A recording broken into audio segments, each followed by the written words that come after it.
Swayam Prabha. Digital India. Educated India.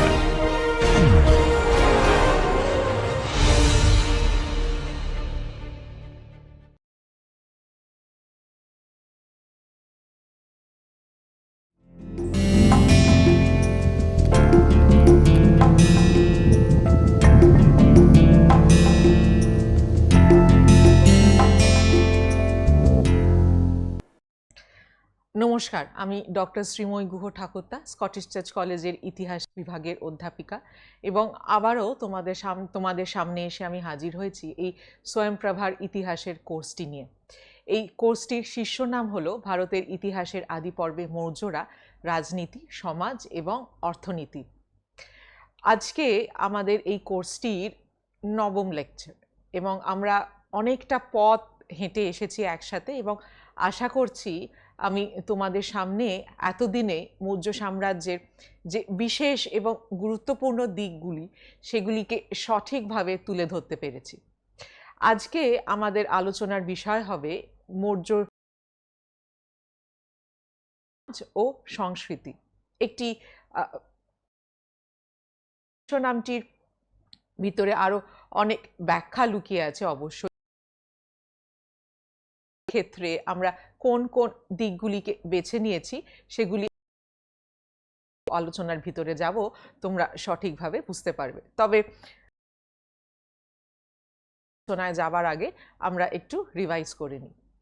Maurya সাম্রাজ্যের যে তাকে আমরা সূচনা করতে পারি খ্রিস্টপূর্ব উপত্যকা এবং উত্তর ভারত ঘিরে 16 ভারতের রাজনৈতিক ইতিহাসের সেই সূচনা পর্বের একটি পরিপূর্ণ রূপ আমরা খ্রিস্টপূর্ব 4র্থ শতকে দেখতে পাই মৌর্য সাম্রাজ্যের আবির্ভাবের সাথে সাথে।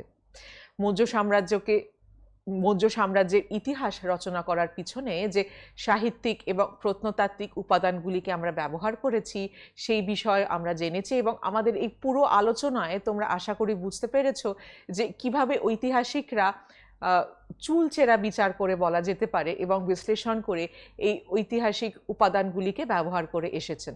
আজকেও যখন আমরা সমাজ ও সংস্কৃতি নিয়ে আলোচনা করব এই উপাদানগুলির সাহায্যেই কিন্তু আমরা সেই আলোচনাটি করব।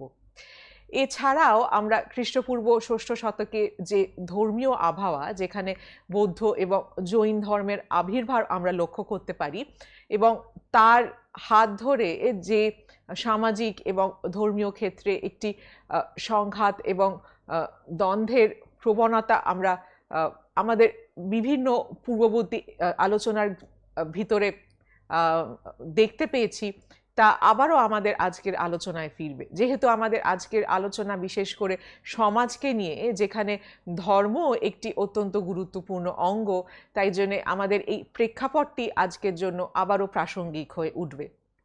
আমরা চন্দ্রগুপ্ত মৌর্যের নেতৃত্বে দেখেছি কিভাবে খ্রিস্টপূর্ব 4র্থ শতকে উনি নন্দবংশীয় ধননন্দকে পরাজিত করে মগধ রাজ্য জয় করে উত্তর ভারতের একটি বিস্তীর্ণ অঞ্চল জুড়ে মৌর্য সাম্রাজ্যের স্থাপনা করেছিলেন এবং এই মৌর্য রাজ্যকে তিনি সাম্রাজ্যে রূপ দিয়েছিলেন উত্তর পশ্চিম দিকে সেলুকাস নিকেটরকে একটি চুক্তিতে আবদ্ধ করে, যার মারফত তিনি উত্তর পশ্চিম দিকের বিস্তীর্ণ এলাকাও তার রাজশক্তির অধীনে নিয়ে আসতে সক্ষম হয়েছিলেন। মৌর্য সাম্রাজ্যের যে প্রথম 3 সম্রাট চন্দ্রগুপ্ত মৌর্য, বিন্দুসার এবং অশোক, তাদের হাত ধরেই মৌর্য সাম্রাজ্যের এই অভূতপূর্ব রাজনৈতিক উত্থান, যেখানে অশোকের সময় খ্রিস্টপূর্ব 3য় শতকে আমরা দেখছি যে মৌর্য সাম্রাজ্য একটি বিস্তীর্ণ অঞ্চল জুড়ে তার সাম্রাজ্য এবং রাজশক্তির আধিপত্যতা প্রতিষ্ঠা করতে সক্ষম হয়েছে। সেই সুদূর কাশ্মীর থেকে মাইসোর পর্যন্ত, সেই কান্দাহার থেকে বঙ্গদেশ পর্যন্ত।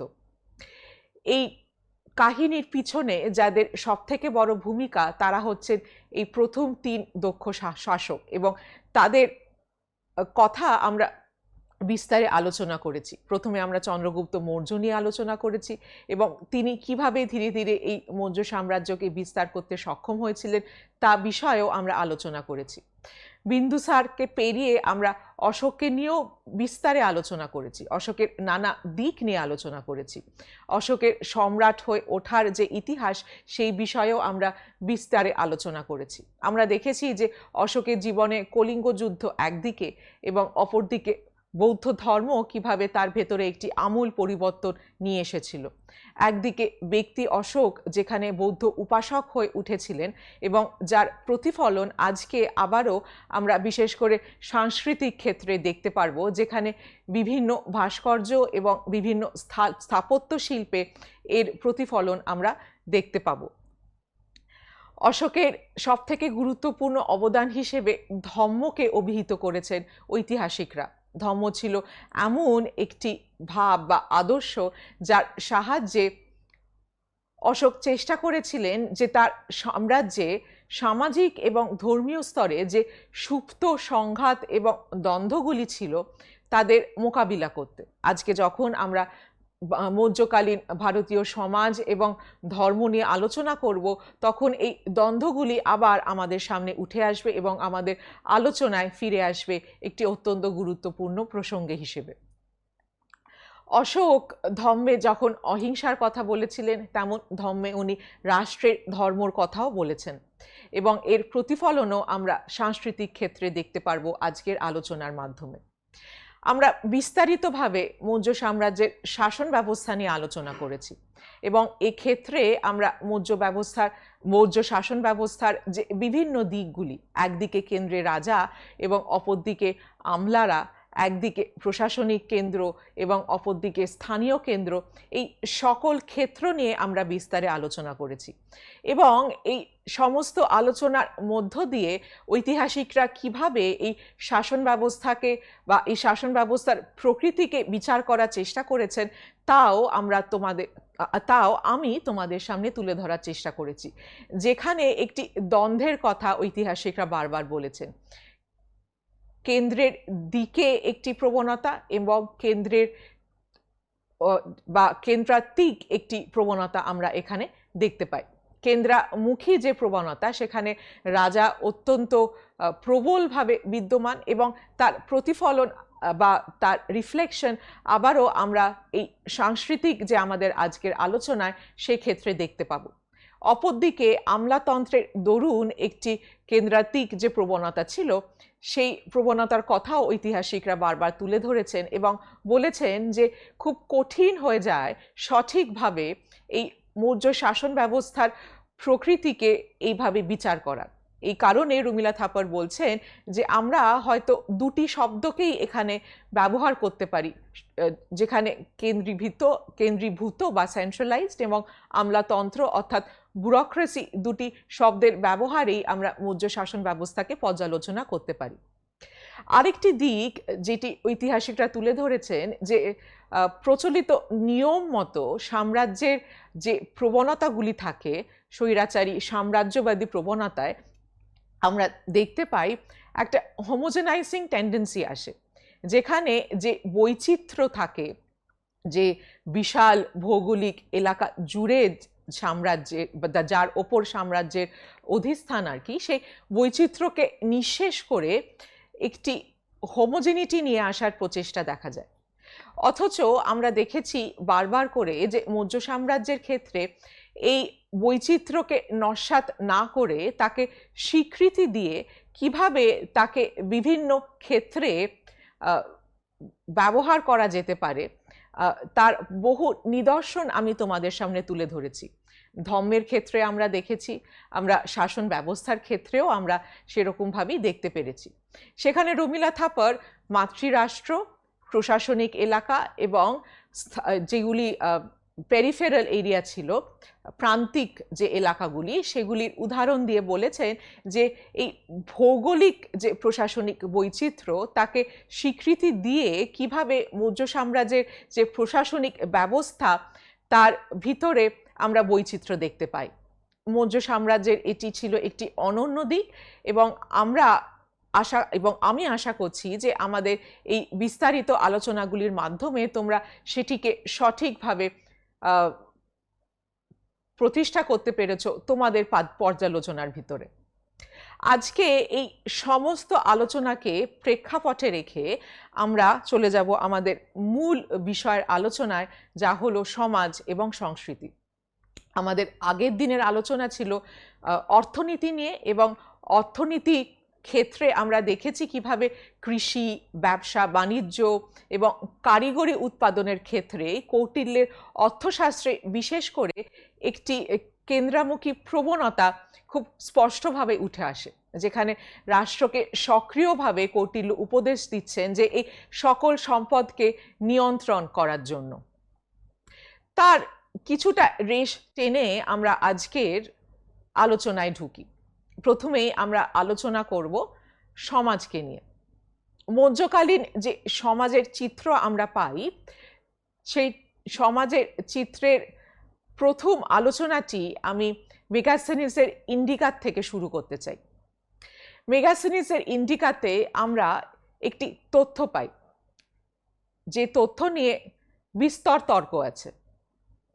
পরবর্তীকালে গ্রিক লেখকরা যখন মেগাসথেনিসের ইন্ডিকাকে ব্যবহার করেছেন, তখন তারাও সে একই রকম তথ্য আমাদের সামনে তুলে ধরেছেন। মেগাসথেনিস এবং গ্রিক লেখকরা আমাদের বলেছেন যে ভারতীয় সমাজ 4টি বর্ণ নয়, 7টি সামাজিক গোষ্ঠীতে বিভক্ত। আমরা জানি, এবং আমাদের এই জানার বা এই জ্ঞানের পিছনে যথেষ্ট উপাদান কাজ করছে, যেখান থেকে আমরা বলতে পারি যে আমাদের হিন্দু সমাজ বিশেষ করে চতুর্বর্ণে বিভক্ত: ব্রাহ্মণ, ক্ষত্রিয়, বৈশ্য এবং শূদ্র। কিন্তু এখানে দেখো মেগাসথেনিস 7টি সামাজিক গোষ্ঠীর কথা বলছেন। ঐতিহাসিকরা প্রশ্ন করেছেন যে এই সামাজিক গোষ্ঠীকে কি উনি বর্ণ বলে ভুল ভেবেছেন, নাকি উনি আমাদের যে চতুর্বর্ণ যে ব্যবস্থা তাকে ভুল বুঝে সেই চতুর্বর্ণকেই 7টি ভাগে বিভক্ত করেছেন, নাকি মেগাসথেনিসের এই 7টি গোষ্ঠী নিতান্তই তার নিজের চিন্তা? তিনি এত বছর ধরে যে ভারতবর্ষে ছিলেন এবং যা যা উনি পর্যবেক্ষণ করেছেন তারই উপলব্ধির একটি রূপ। দেখে নেওয়া যাক যে মেগাসথেনিস তার এই 7টি সামাজিক গোষ্ঠী রূপে কাদের কথা বলেছেন। প্রথমেই দেখো উনি দার্শনিকদের কথা বলেছেন। কারা ছিলেন এই দার্শনিক? ঐতিহাসিকদের মতে হয়তো ব্রাহ্মণ বা শ্রমণদের কথা এখানে উনি বলছেন।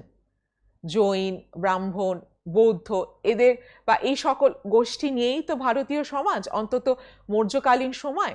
তাই এদের বিষয়ে কথা বলতে গিয়েই হয়তো এই দার্শনিকদের কথা বলছেন।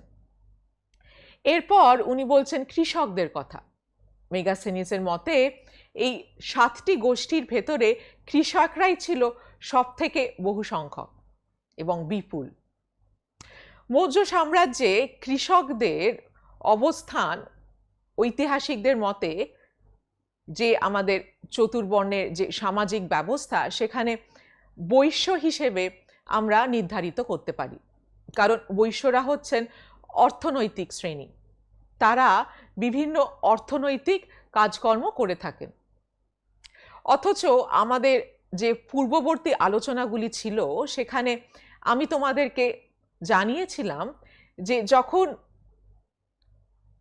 মৌর্য সম্রাটদের কৌটিল্য উপদেশ দিচ্ছেন যে কিভাবে অর্থনৈতিক সম্পদকে সঠিকভাবে ব্যবহার করা উচিত যাতে তার সাম্রাজ্যকে বজায় রাখা যেতে পারে, সেখানে উনি কৃষজ সম্পদের ক্ষেত্রে বা তার উন্নতি সাধন করতে গেলে একটি উপায় বাতলে দিচ্ছেন, যেখানে বলছেন যে নতুন জমিকে কৃষির আওতার ভেতরে নিয়ে আসতে হবে, এবং সেক্ষেত্রে উনি নতুন জনপদ সৃষ্টির কথা বলেছিলেন এবং নানান ব্যাখ্যা দিয়ে বুঝিয়েছিলেন কিভাবে এই জনপদকে সৃষ্টি করা যেতে পারে, যার ভেতরে একটি ব্যাখ্যা ছিল যে এই জনপদকে সৃষ্টি করা যেতে পারে শূদ্রদের ব্যবহার করে।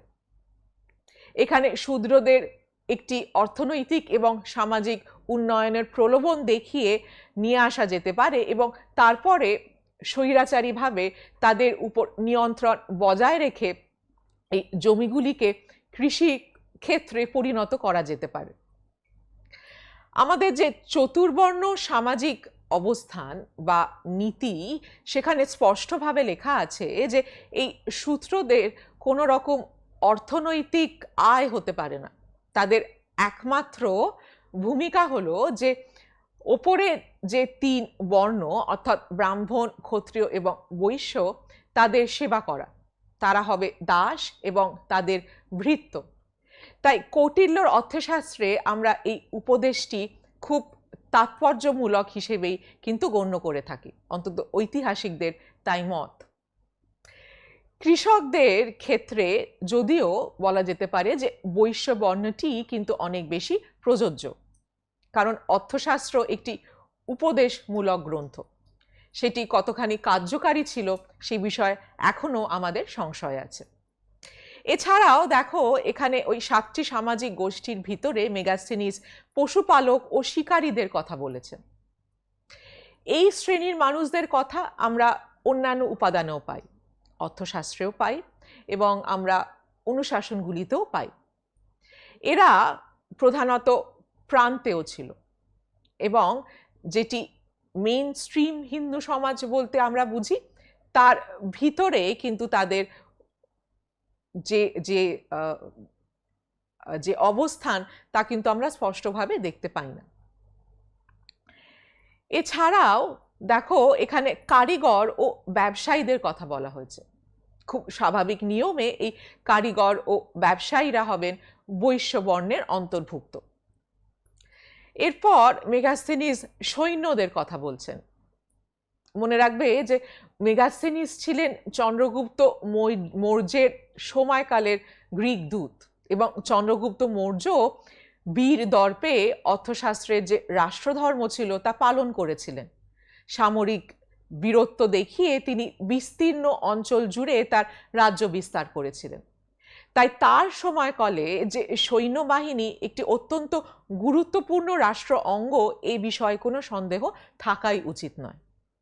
এবং এক্ষেত্রেও মেগাস্থেনিস বলছেন যে এই সৈন্যদল ছিল কৃষকদের পরেই সবথেকে বড় গোষ্ঠী। কিন্তু এই সৈন্যদলের সৈন্যদের কি আমরা ক্ষত্রিয় বলে অভিহিত করতে পারি? আমাদের যে চতুর্বর্ণ সমাজের যে নিয়ম, সেই নিয়ম অনুযায়ী ক্ষত্রিয়রাই যুদ্ধ করে থাকেন, তারাই যোদ্ধা, এবং আমাদের জীবন এবং আমাদের যে যে জাগতিক যে যে পার্থিব যে এক্সিস্টেন্স, তার সুরক্ষা এই ক্ষত্রিয়দেরই হাতে। কিন্তু ঐতিহাসিকরা মনে করেন যে চতুর্বর্ণের যে নিয়ম, সেই নিয়ম অনুযায়ী ক্ষত্রিয়রা একমাত্র রাজবংশীয়ই হতে পারে। এই সৈন্যদের কিন্তু আমরা ক্ষত্রিয় বলতে পারি না। গুপ্তচর যারা ছিলেন তারা ওতপ্রোতভাবে সৈন্যদলের ভেতরেই আমরা নিয়ে আসতে পারি, বা এদের ভেতরে একটি নিবিড় যোগাযোগ যে ছিল সেই বিষয়ে আমরা নিশ্চিত হতে পারি। গুপ্তচর ব্যবস্থা নিয়ে আমরা বিস্তারে এর আগে আলোচনা করেছি, যখন মৌর্য শাসন ব্যবস্থা নিয়ে আমরা আলোচনা করেছি। এরপরে মেগাস্থেনিস উল্লেখ করছেন প্রশাসক ও মন্ত্রণাদাতা বলে একটি গোষ্ঠীর। ধরে নিতে পারি যে এরা হচ্ছেন মৌর্যদের রাজকর্মচারী। আমরা যখন মৌর্য শাসন ব্যবস্থা নিয়ে আলোচনা করেছিলাম তখন দেখেছিলাম যে একটি বিশাল আকারের আমলাতন্ত্র মৌর্য শাসন ব্যবস্থায় ছিল। সেখানে আমরা অধ্যক্ষ, রাজপুরুষ, মহামাত্র ইত্যাদি সবাইকে খুঁজে পেয়েছিলাম। সেই তাদের কথাই হয়তো মেগাস্থেনিস এখানে বলছেন, কেন কি প্রকৃতপক্ষে মৌর্য সাম্রাজ্যের যে শাসন ব্যবস্থা ছিল সেখানে এই রাজকর্মচারীদের যে ভূমিকা ছিল তা অত্যন্ত গুরুত্বপূর্ণ ছিল বলেই ঐতিহাসিকরা মনে করেন। এখন প্রশ্ন হচ্ছে যে মেগাস্থেনিসের ইন্ডিকাতে উল্লিখিত এই 7টি সামাজিক গোষ্ঠীকে আমরা কিভাবে মূল্যায়ন করব, এবং আমাদের যে আলোচনা আজকের অর্থাৎ মৌর্যকালীন সমাজ, সেই নিরিখে আমরা এই 7টি সামাজিক গোষ্ঠীকে কিভাবে ব্যবহার করতে পারি। আমরা কি বলতে পারি যে এখানে মেগাস্থেনিসের একটি বড় ভুল হচ্ছে?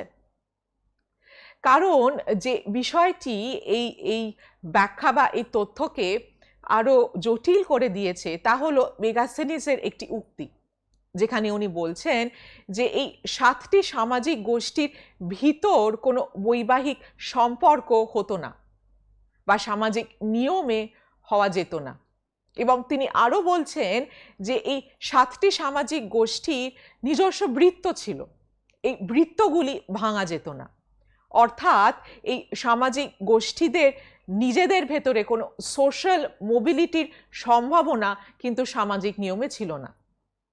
সত্যি কথা বলতে ঐতিহাসিকরা মনে করছেন যে যদি আমরা আমাদের চতুর্বর্ণের নিয়মাবলীগুলি দেখি, তাহলে সবথেকে প্রথম যে দুটি নিয়ম, সেই দুটি নিয়মই কিন্তু এখানে মেগাস্থেনিস বলছেন, বিবাহ এবং গণ্ডি বা যে বা গোষ্ঠী বা বৃত্ত বলা যেতে পারে।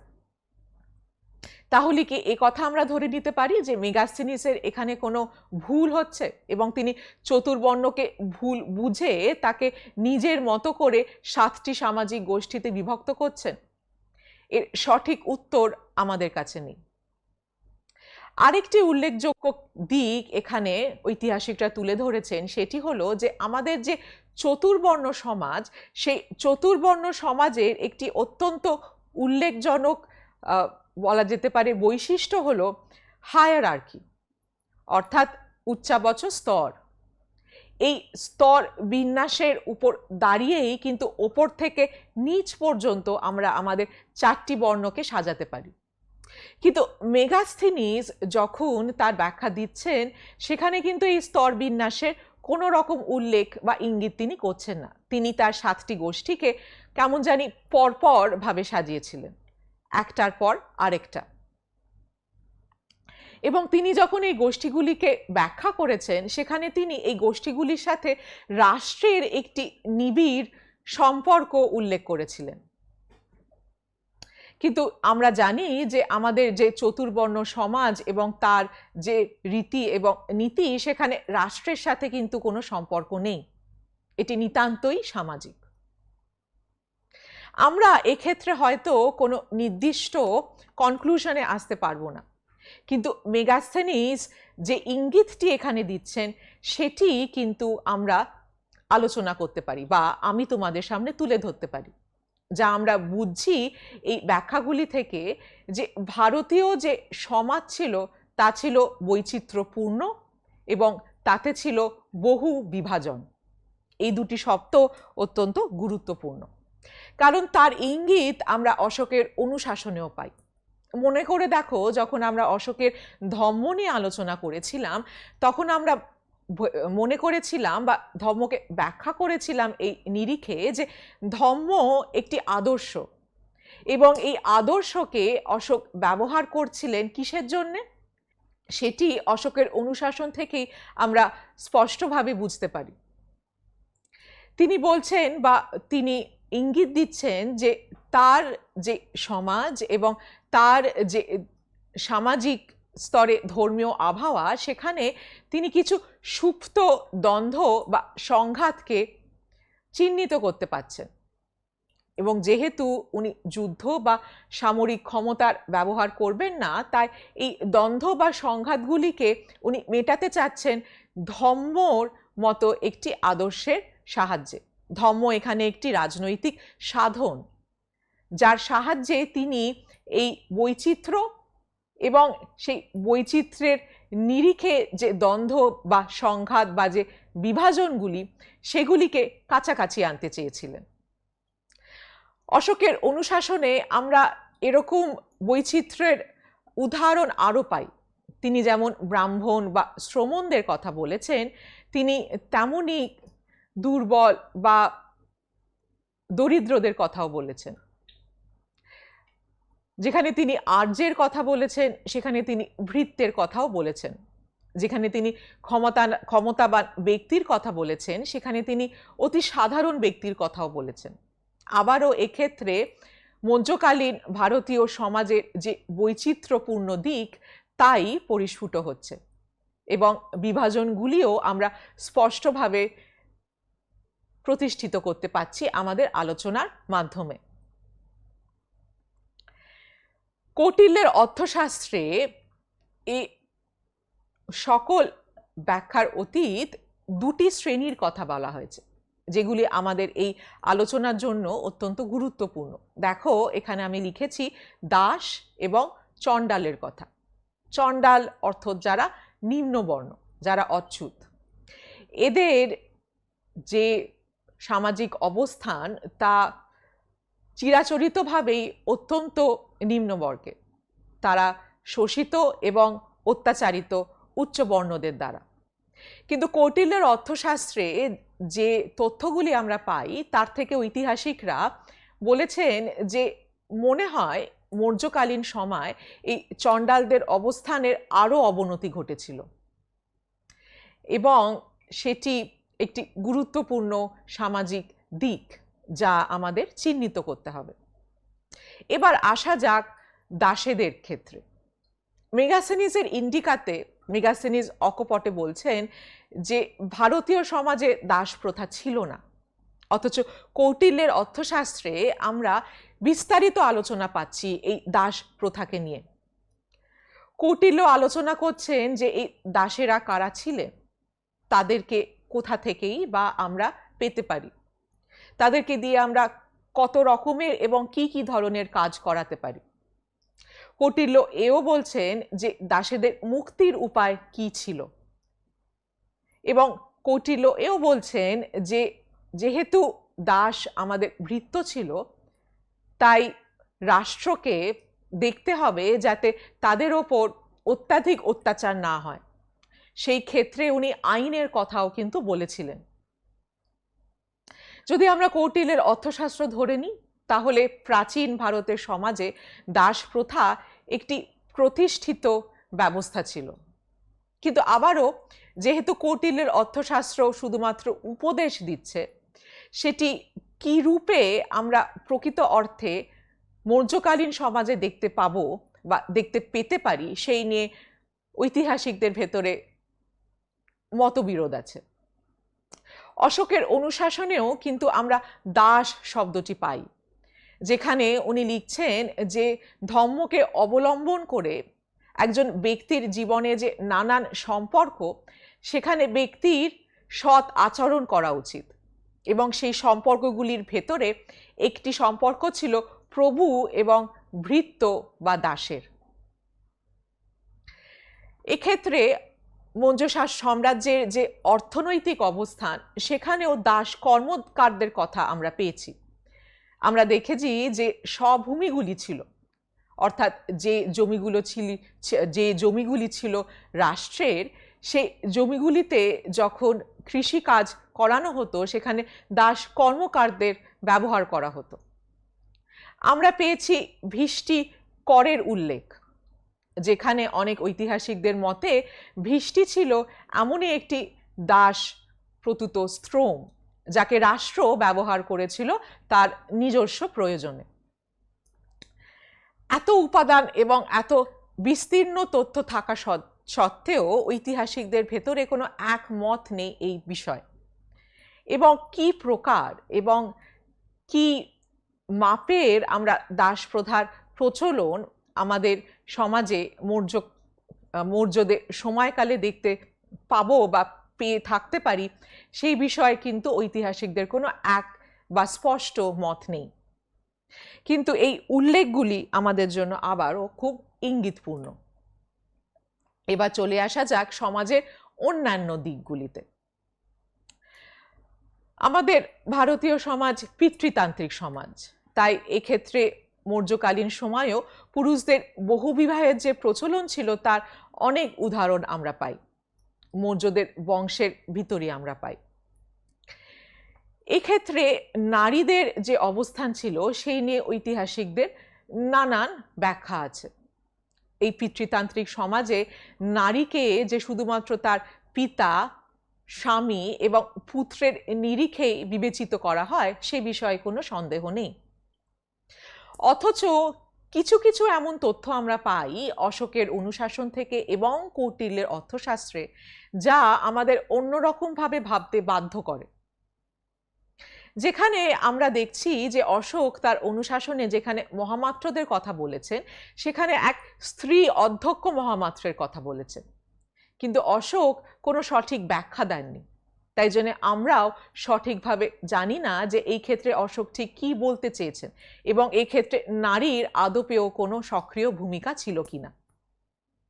এবার আসা যাক কৌটিল্যের অর্থশাস্ত্রে।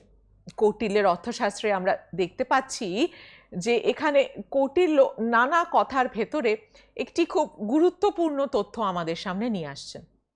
উনি বলছেন যে মৌর্যকালীন সমাজে নারীদের বিবাহ বিচ্ছেদের অধিকার ছিল।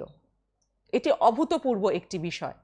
কিন্তু আবারও বলছি যে যেহেতু কৌটিল্যের অর্থশাস্ত্র একটি উপদেশমূলক গ্রন্থ, তাই এই এই অধিকারের কার্যকারিতা কতখানি ছিল আমরা তা সত্যি জানি না। তবে কৌটিল্য অন্য একটি ক্ষেত্রে যেখানে নারীদের কথা বলছেন তার কিন্তু প্রক্রিয় কিছু উদাহরণ বা প্রমাণ আমরা পেতে পারি মধ্যকালীন সমাজে। সেখানে কৌটিল্য বলছেন যে যে পেশাদারি ক্ষেত্র ছিল সেখানে কিন্তু নারীকে আমরা দেখতে পাই শ্রম রূপে। বিশেষ করে যে সুতিবস্ত্রর যে কারিগরি উৎপাদনের কথা কৌটিল্য বলেছিলেন এবং যে ক্ষেত্রটিকে তিনি রাষ্ট্রীয় মালিকানার অধীনে নিয়ে আসার চেষ্টা করেছিলেন, সেক্ষেত্রে তিনি নারীর শ্রমকে ব্যবহারের কথাও কিন্তু উল্লেখ করেছেন। আমরা জানি যে বস্ত্রশিল্পে নারীর শ্রমকে শ্রেয় করা হয় কিছু কারণবশত। আরেকটি বিষয়ও আমরা দেখতে পাই যে নারীদের অবস্থান বেশ স্পষ্ট।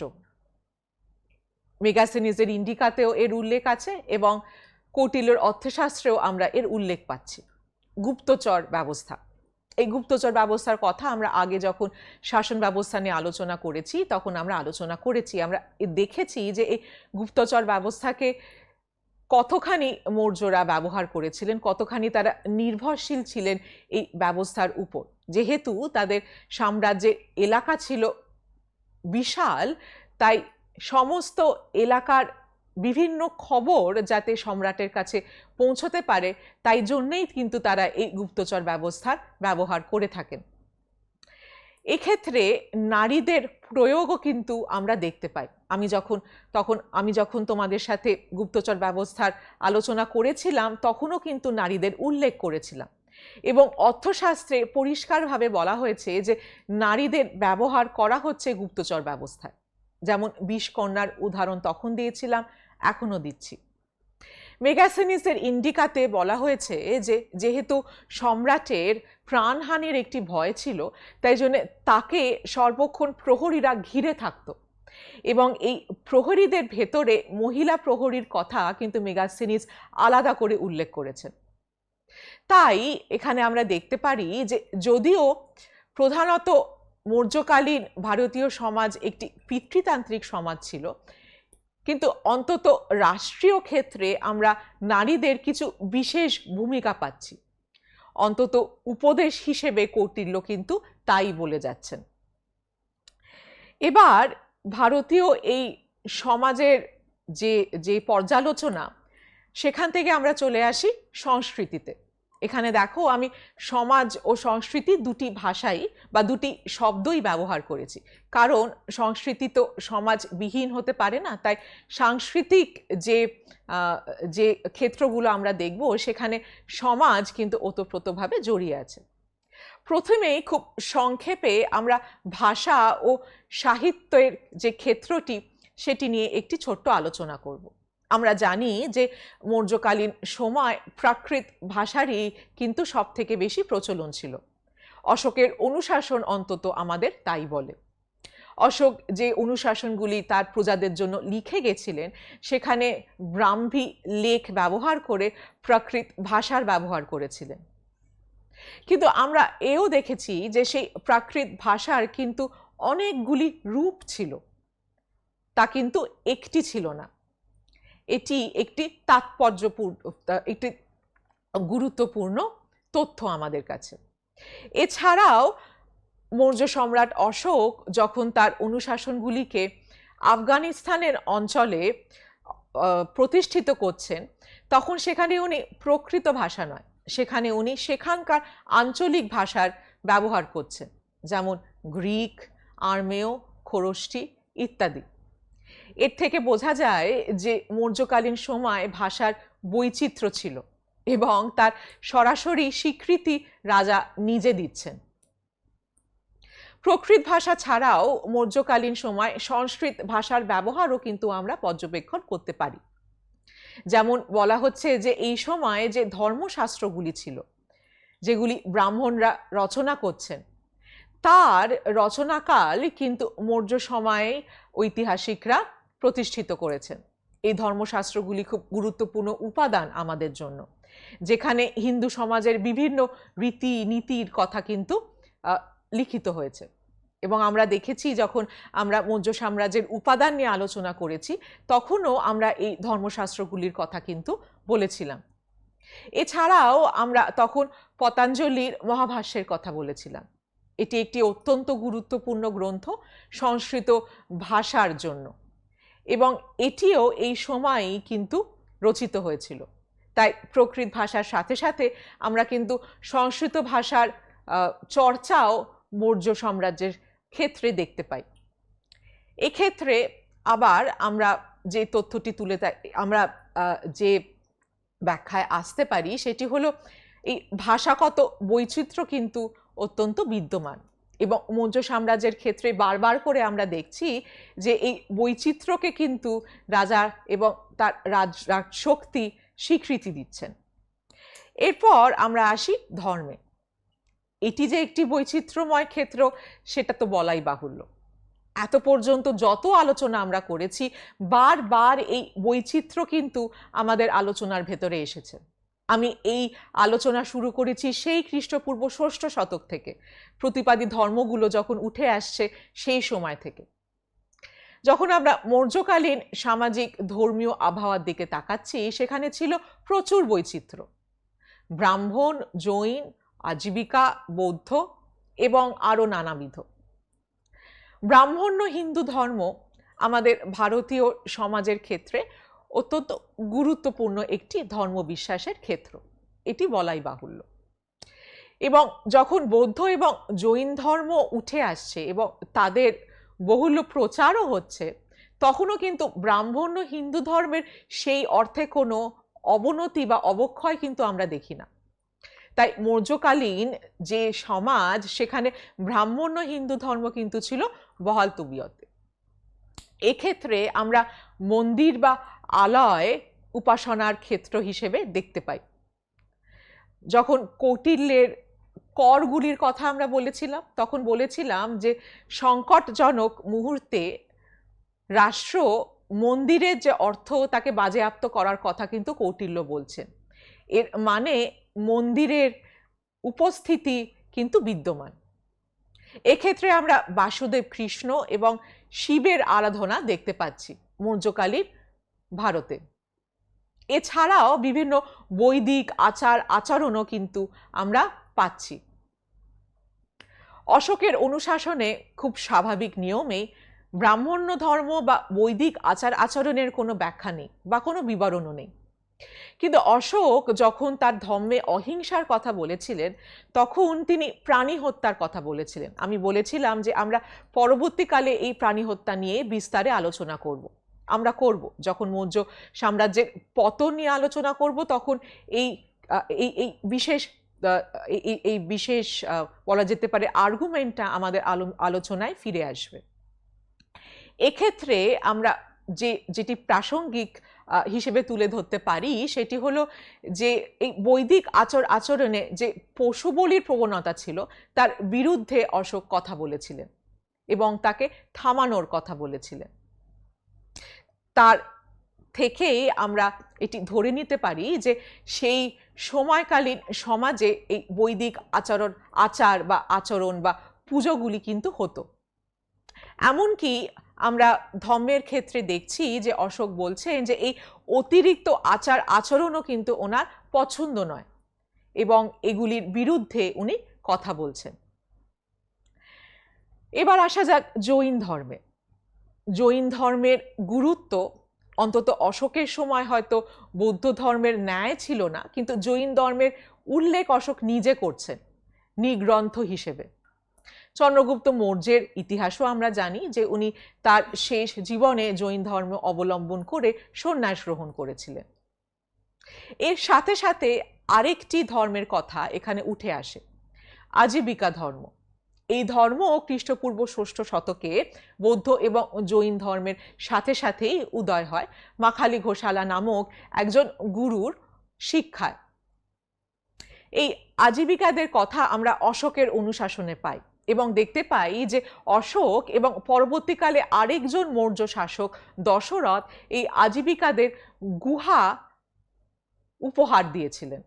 এই গুহা আমাদের আলোচনায় আবার ফিরে আসবে, কেন কি এই গুহাগুলি মৌর্য সাম্রাজ্যের সময়কার যে স্থাপত্য শিল্প সেগুলির অত্যন্ত গুরুত্বপূর্ণ কিছু নিদর্শন।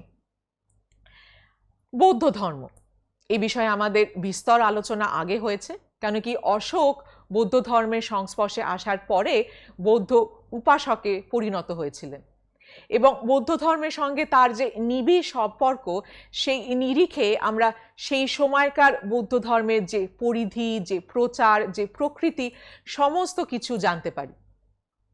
একথা আমরা উপলব্ধি করতে পেরেছি যে অশোক হয়তো বৌদ্ধ যে সংঘগুলি ছিল তার সদস্য ছিলেন না, কিন্তু যে বৌদ্ধ সংঘের যে কাউন্সিলগুলো হতো বা যে সঙ্গীতি হলো, সেই সঙ্গীতি বা সেরকমই একটি বৌদ্ধ সঙ্গীতি তার রাজধানী পাটালিপুত্রতে তিনি সাহায্য করেছিলেন পরিচালনার ক্ষেত্রে।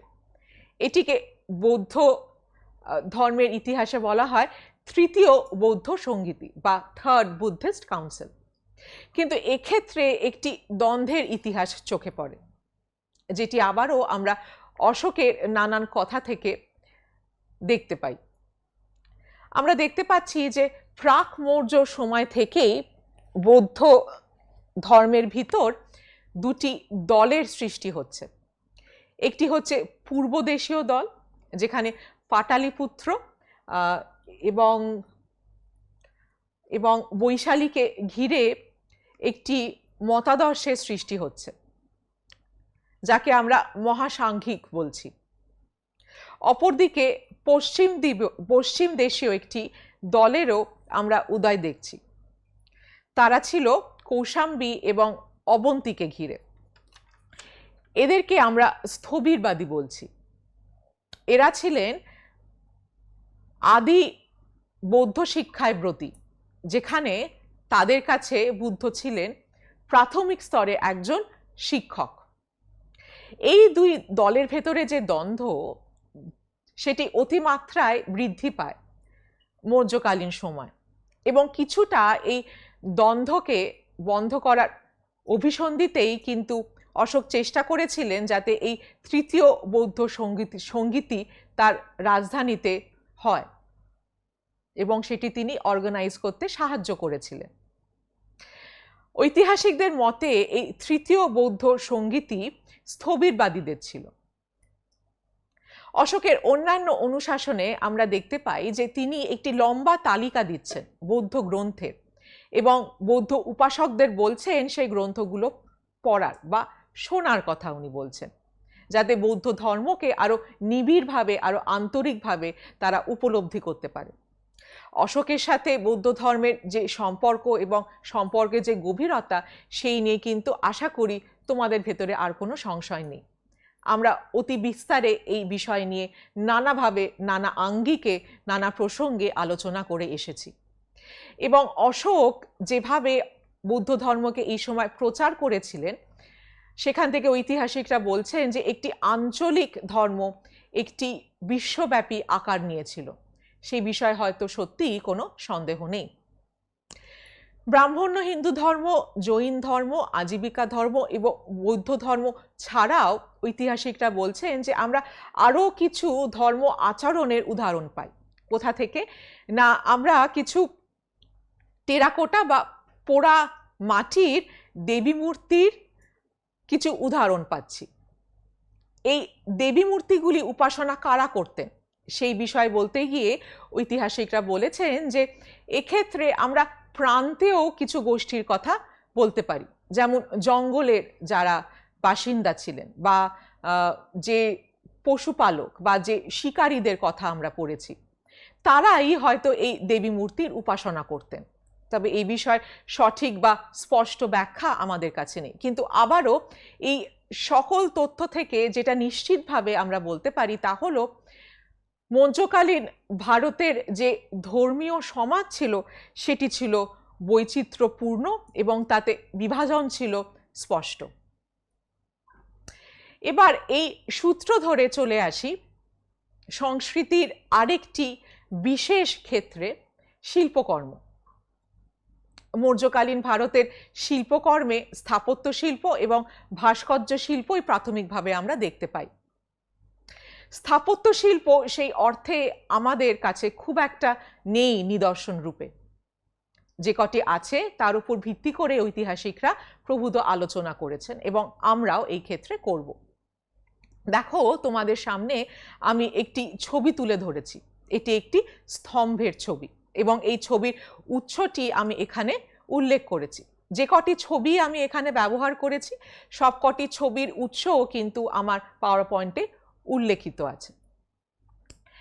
এখানে শিল্পরীতির ক্ষেত্রে ঐতিহাসিকদের মতে একটি অত্যন্ত গুরুত্বপূর্ণ দিক উন্মেষিত হচ্ছে। এখানে দেখা যাচ্ছে যে মৌর্যকালীন সময় পাথরের ব্যবহার করা হচ্ছে। ভারতের সাংস্কৃতিক ইতিহাসে এবং শিল্পরীতিতে শেষ হরপ্পাদের সময় আমরা এমন ব্যবহার দেখি এবং তারপরে এতদিন বাদে আবারও মৌর্য সাম্রাজ্যের সময় আমরা এরকম পাথরের ব্যবহার দেখছি, যেখানে বিশেষ করে চুনারের যে বেলে পাথর ছিল তার ব্যবহার আমরা দেখতে পাচ্ছি। কারণ হয়তো এই চুনারের বেলে পাথরের যে কোয়ালিটি ছিল, যে মান ছিল, তা খুব উচ্চ স্তরের ছিল। এই পাথরের প্রয়োগ যেভাবে মৌর্য কারিগররা করেছেন এবং শিল্পীরা করেছেন তা অভূতপূর্ব এবং ঐতিহাসিকরা আশ্চর্য হয়ে যাচ্ছেন যে যে শিল্প রীতি আমরা এই সময় এই কারিগরদের মাধ্যমে দেখতে পাচ্ছি তার কোনো রকম আভাস আমরা প্রাক মৌর্য সময়ে কিন্তু দেখতে পাচ্ছি না। এই বৈশিষ্ট্যগুলির বা এই আলোচনার ভেতরে আমরা যত ঢুকবো তত এই বৈশিষ্ট্যগুলি বা এই দিকগুলি আমাদের কাছে আরো পরিস্ফুট হবে এবং আমরা সত্যি এই কারিগরদের যে শিল্পশৈলী তাকে সঠিকভাবে পর্যালোচনা করতে পারবো। এবার আসা যাক স্থাপত্য শিল্পে।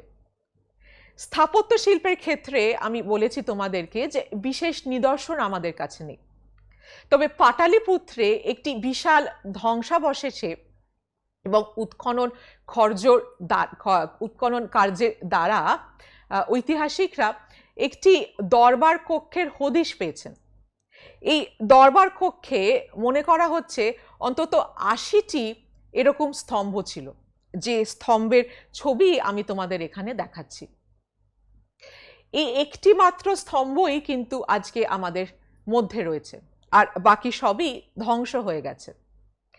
ঐতিহাসিকদের মতে এই দরবার কক্ষটি কোনো দুর্দান্ত অগ্নিকাণ্ডে ধ্বংস হয়েছে এবং এক্ষেত্রে তাদের মনে হয়েছে যে হতে পারে যে এই দরবার কক্ষের যে উপর দিকে যে কাঠামোটি ছিল সেটি কাঠের ছিল।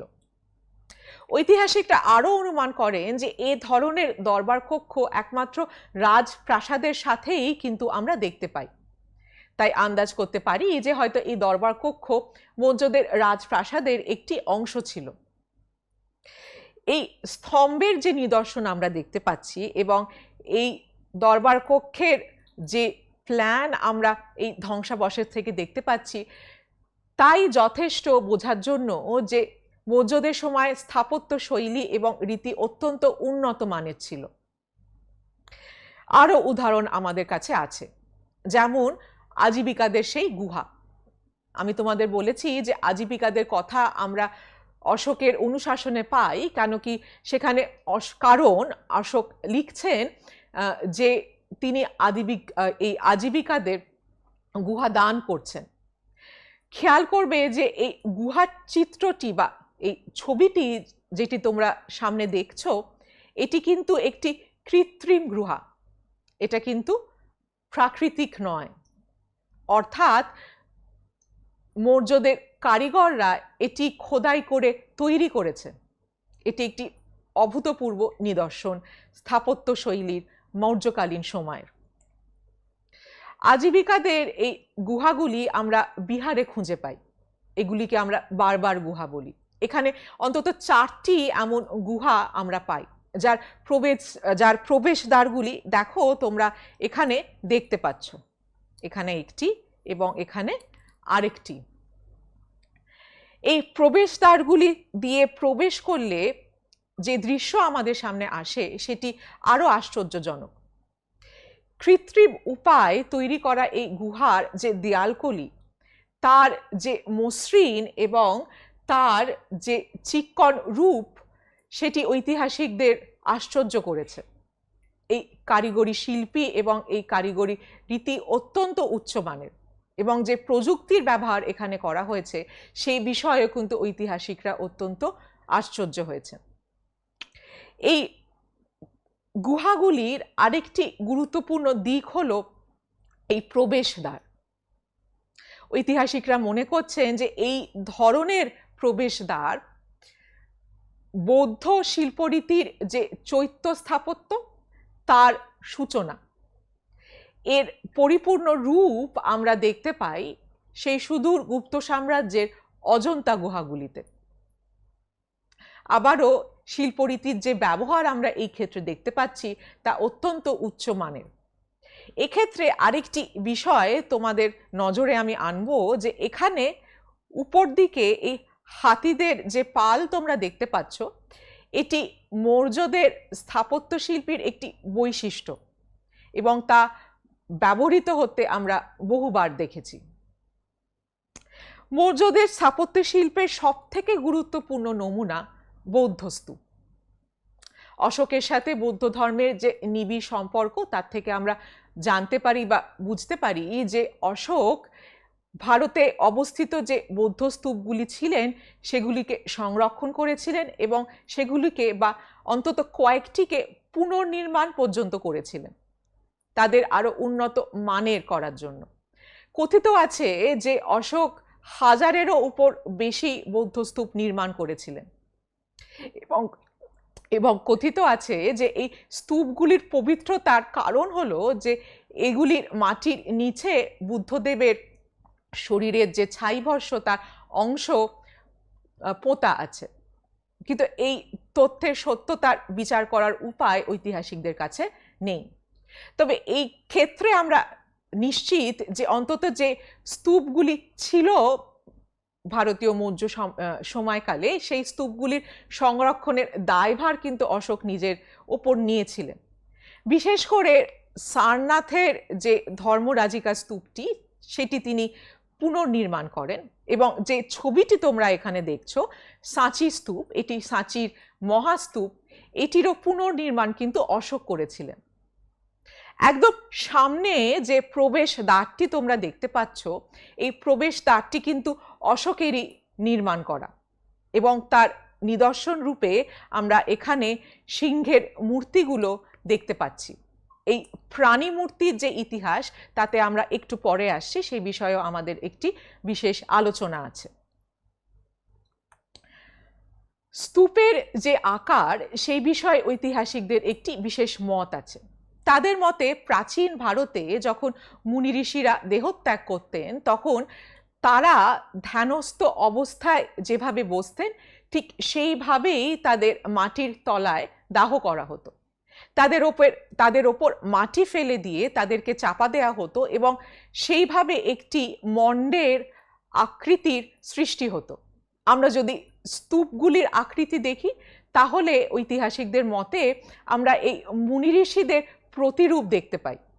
একদম নিম্ন যে স্থানটি সেখানে ঐতিহাসিকরা মনে করছেন যে মুনিদের যে পদযুগলগুলি ছিল বসা অবস্থায় তার প্রতিরূপ আমরা এখানে দেখতে পাচ্ছি। মধ্যে যে এই আকারটি এটি হচ্ছে মুনির শরীর এবং একদম উপর দিকে যে এই আকারটি যেখানে আমরা দেখতে পাচ্ছি একটি বলা যেতে পারে ফেন্স দ্বারা সেটিকে পরিবেষ্টিত করে রাখা হয়েছে, সেটিকে ধরা হচ্ছে মুনি বা ঋষির মাথার প্রতিরূপ হিসেবে। এই আকারে বৌদ্ধ স্তূপের যে নকশা এটি তাৎপর্যমূলক এবং হয়তো তার পবিত্রতাকেও এই ক্ষেত্রে আমরা সেই নিরিখে প্রতিষ্ঠিত করতে পারি। স্থাপত্য শিল্প ছাড়া আরেকটি যে ক্ষেত্রে মৌর্যকালীন ভারতে আমরা দেখতে পাচ্ছি শিল্পরীতির একটি অভাবনীয় উন্নতি সাধন ঘটছে, সেটি হচ্ছে ভাস্কর্য। এবং ভাস্কর্যের ক্ষেত্রে যেটি সবথেকে গুরুত্বপূর্ণ উদাহরণ তা তোমাদের সামনে আছে, অশোকের প্রস্তর স্তম্ভ। অশোক কেন এই প্রস্তর স্তম্ভগুলিকে ব্যবহার করেছিলেন ব্যাপক হারে তার ইতিহাস আমরা জানি। এখানে অশোকের ধম্ম এবং বিভিন্ন যে নীতি সেগুলি খোদিত আছে। এছাড়াও তিনি এই প্রস্তর স্তম্ভের ব্যবহার করেছেন। এই প্রস্তর স্তম্ভগুলি এক শৈলিক শিল্পকৃতি, অর্থাৎ মোনোলিথিক স্ট্রাকচারস, মানে একটি পাথর থেকেই খোদিত। কোনো পাথর ভেঙে একটির ওপর আরেকটি বসিয়ে এই ধরনের স্ট্রাকচার মৌর্যরা কিন্তু তৈরি করছেন না। যেহেতু এগুলি এক শৈলিক, তাই জন্যে এগুলিকে ভাস্কর্য রূপে দেখা হয়। যে স্তম্ভটি তোমরা তোমাদের সামনে দেখছো সেটি বিহালে বৈশালী অঞ্চলে পাওয়া গেছে। এমনই বেশ কিছু স্তম্ভ আছে যেগুলি নিদর্শন রূপে অত্যন্ত গুরুত্বপূর্ণ অশোকের স্তম্ভে। সেখানে আমরা বৈশালীর উদাহরণ নিয়ে থাকি, লোরিয়া নন্দনগড়ের উদাহরণ নিয়ে থাকি এবং সারনাথের উদাহরণ তো নিয়েই থাকি। আমি এখানে তোমাদের বৈশালীর যে স্তম্ভটি সেটির পাশ থেকে একটি ছবি ব্যবহার করেছি, যার উৎস আমি এখানে লিখে দিয়েছি এবং বোঝানোর চেষ্টা করেছি যে এই স্তম্ভের যে বিশেষ নকশা ছিল তাকে ঐতিহাসিকরা কী করে পর্যালোচনা করেছেন। ঐতিহাসিকদের মতে এই স্তম্ভটি যেন পৃথিবীর অক্ষের মতো, যেটি দাঁড়িয়ে আছে পৃথিবী এবং স্বর্গের মাঝখানে সূত্র হিসেবে। যে লম্বা স্তম্ভটি ওপরের দিকে উঠে গেছে মাটির থেকে তাকে দণ্ড বলা হচ্ছে এবং একদম ওপরের এই অংশটিকে বলা হচ্ছে স্তম্ভ শীর্ষ, যেখানে আমরা প্রাণীর মূর্তি দেখতে পাই। সিংহ, অশ্ব, হস্তি, 4টি সিংহর ব্যবহার বিশেষ করে আমরা এখানে দেখতে পাচ্ছি। এই প্রাণীর মূর্তির ঠিক নিচে এবং ঠিক যে খানটিতে দণ্ড এবং স্তম্ভ শীর্ষ যে সংযোগ স্থলটি সেটিকে পিঠিকা বলা হচ্ছে, যেখানে বহু নকশা আমরা দেখতে পাই। তার ঠিক নিচে আমরা ঘণ্টাকৃতি উল্টো করে রাখা মুকুলিত পদ্ম দেখতে পাচ্ছি। সারনাথের এই যে 4টি সিংহের যে ভারতীয় প্রতীক, এই ছবিটি দেখলে তোমরা এই নকশাগুলি আরো পরিষ্কার করে বুঝতে পারবে। এই হলো তোমাদের পদ্ম, এই হলো পিঠিকা এবং এই হলো সিংহ। এই প্রাণীগুলি যে প্রবল গতিময়তা এবং প্রতাপশালী রূপ শিল্প সত্তার দ্বারা মৌর্য সাম্রাজ্যের কারিগররা পাথরের ভেতরে ফুটিয়ে তুলতে পেরেছে তা সত্যি অভূতপূর্ব এবং প্রশংসনীয়ই বটে। এমনই আরেকটি উদাহরণ হলো ধৌলির হস্তি মূর্তি। এটি একটি পরিপূর্ণ রূপ না নিলেও এর ভেতর থেকে হাতির যে মন্থর গতি তা যেন আমরা অনুভব করতে পারি। একটি জিনিস খেয়াল করবে যে এই সারনাথের মূর্তিতে যে সিংহের ব্যবহার করা হয়েছে, সেই সিংহের যে ভাব, সেখান থেকে আমরা একটি রাজার প্রতাপশালী যে মূর্তি তার যেন নিদর্শন পাচ্ছি। অথচ এই হাতির ক্ষেত্রে আমরা কোথাও একটু নমনীয়তা যেমন বুঝতে পাচ্ছি তার গতিময়তায়। মনে করা হয় ঐতিহাসিকদের মতে যে যেহেতু এটি কলিঙ্গে উপস্থিত ছিল, তাই জন্যেই হয়তো এই নমনীয়তার ব্যবহার অশোক এক্ষেত্রে করেছেন। কিন্তু পাথরের এরকম ব্যবহার অত্যন্ত প্রশংসনীয়। এতগুলি উদাহরণ থেকে যে তথ্যটি আমাদের সামনে উঠে আসে সেটি হলো প্রাণীর ব্যবহার প্রহুল ভাস্কর্য রীতিতে, কিন্তু মানুষের ব্যবহার খুবই কম, কিন্তু আছে। যেমন তার সব থেকে গুরুত্বপূর্ণ উদাহরণ হলো এই দিদারগঞ্জে পাওয়া যক্ষীর মূর্তি। আশ্চর্যজনকভাবে এইরকম মূর্তি পাওয়া সত্ত্বেও আমরা সম্রাটদের কিন্তু কোনো মূর্তি পাই না, অশোকের তো নেই বললেই চলে। এই যক্ষী মূর্তির দিকে তোমরা যদি দেখো তাহলে এই ছবি দেখেই তোমরা তার যে মসৃণ এবং চিক্কণ রূপ তা কিন্তু পরিলক্ষিত করতে পারবে। এছাড়াও যে গতিময়তার কথা আমি বলছি তাও কিন্তু খুব সহজেই পরিলক্ষিত। যক্ষীর যে স্মিত হাসি এবং তার যে অলংকারের গতি এই পুরো মূর্তিটিকে একটি অন্যরকম বলা যেতে পারে ক্যারেক্টারিস্টিক দিয়েছে। এই দিদারগঞ্জের যক্ষীর অনেক উদাহরণ আমরা কিন্তু মৌর্যদের পরবর্তী যুগেও পাই। এই ক্ষেত্রে আমাদের একদম শেষে গিয়ে একটি ছোট আলোচনা আছে। ভারতীয় ভাস্কর্যের যে প্রধান বৈশিষ্ট্য, সেই দুটি বৈশিষ্ট্যই ডক্টর নিহার রঞ্জন রায় বলছেন যে আমরা মৌর্যদের ভাস্কর রীতিতেও পাই। রেখার মসৃণ গতিময়তা তার উদাহরণ আমরা দিয়েছি, এবং গড়নের নবনীয়তা ও ত্রিমাত্রিক রূপরেখা এই ছবিগুলি থেকে যেগুলি আশা করি তোমাদের কাছে স্পষ্ট। এছাড়াও মৌর্য শিল্পের আর যে দুটি বিশেষ দিক ছিল যার কথাও আমি সমানে বলছি সেই দুটি হলো মসৃণতা ও চিক্কণতা। এই প্রত্যেকটি পাথরের ভাস্কর্যের যে রূপ এবং স্থাপত্য শিল্পের ক্ষেত্রেও এগুলি আমাদের স্পষ্টভাবে কিন্তু আমরা নিদর্শন রূপে দেখতে পাচ্ছি। একদম শেষে গিয়ে বলবো যে নিহার রঞ্জন রায় বলছেন যে এই শিল্পরীতি কিন্তু মৌর্য উত্তর যে সময় সেখানে সম্পূর্ণভাবে অদৃশ্য হয়ে যাচ্ছে। তার প্রধান কারণ হলো এগুলো প্রধানত ছিল রাষ্ট্রের পৃষ্ঠপোষকতায় গড়ে ওঠা শিল্প। এই শিল্পের রীতি বা তার স্বীকৃতি কিন্তু আমরা জনসাধারণের ভেতরে খুব একটা পাই না। তাই মৌর্যোত্তর যুগে অশোকের স্তম্ভের মতো নিদর্শন একেবারেই পাওয়া যায় না। যক্ষী পাওয়া যায়, কিন্তু ওই প্রাণীগুলিকে কিন্তু আমরা আর খুঁজে পাই না। তাই মৌর্য যে স্থাপত্য শিল্প এবং তার যে ভাস্কর্য শিল্পের গরিমা তার কিন্তু কোনো উত্তরাধিকার নেই। মৌর্যের সময়ের সাথে সাথেই তাদের এই সাংস্কৃতিক দিকটিও কিন্তু শেষ হয়ে গেছে।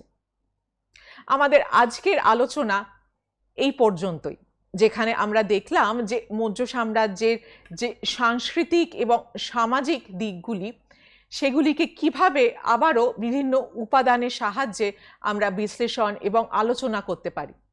এবং বিশেষ করে এই আলোচনাটি থেকে যেটি আমাদের সামনে যে তথ্যটি উঠে আসছে তা হলো মৌর্য সাম্রাজ্য ছিল একটি বৈচিত্র্যপূর্ণ সমাজ এবং সংস্কৃতি, যার স্বীকৃতি মৌর্য সাম্রাজ্যের সম্রাটরা নিজেরা স্বয়ং দিয়ে এসেছেন। আজকে এই পর্যন্তই। Thank you.